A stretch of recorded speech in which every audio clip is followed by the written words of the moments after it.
Ruben Cavazos was not born a biker. He was born in 1957 into a tough Mexican-American neighborhood in Los Angeles, Highland Park. In those days was a place where survival required strength, quick thinking, and loyalty to your own. As a teenager, he joined the Los Angeles-based Avenue Street Gang, an early decision that shaped his relationships, his worldview, and eventually his path into the outlaw biker world. Violence and crime surrounded him, but Cavazos stood out. Beneath the street edge was a young man who showed discipline, intelligence, and ambition. Determined to improve his circumstances, he pursued education, eventually becoming a licensed radiological technician.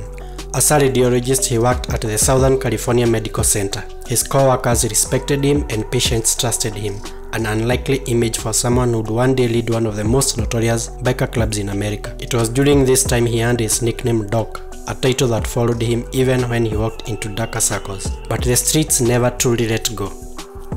By the late 1980s, Cavazos joined the Mongols Motorcycle Club.